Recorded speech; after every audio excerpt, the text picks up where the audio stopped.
Samantha Ruth প্রভুকে বলা হয় সাউথ ইন্ডিয়ার সিনেমার জগতের সবচেয়ে আকর্ষণীয় অভিনেত্রী। ইন্ডাস্ট্রিতে দীর্ঘ 15 বছর ধরে অভিনয় করছেন তিনি। ক্যারিয়ারের পেছনেই নিজের সব সময় ব্যয় করেছেন, কিন্তু এবার নিজের ক্যারিয়ারের বড় পরিবর্তন আনতে চান সাউথ ইন্ডিয়ার জনপ্রিয় এই অভিনেত্রী।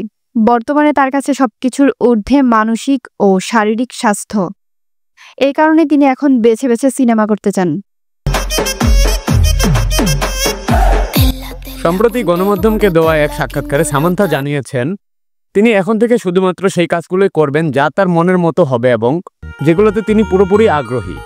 মানসিক ও শারীরিক সুস্থতাকে সর্বোচ্চ গুরুত্ব দিয়ে ক্যারিয়ারের গতিপথ বদলাচ্ছেন তিনি।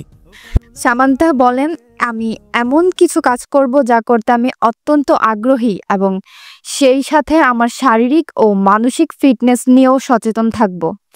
আমি এমন অনেক কাজ করেছি ক্যারিয়ারে যা করতে মোটেও প্রস্তুত ছিলাম না, তবে এখন থেকে আমি সেই কাজগুলোই করব যেগুলো আমার স্বপ্নের প্রজেক্ট হবে।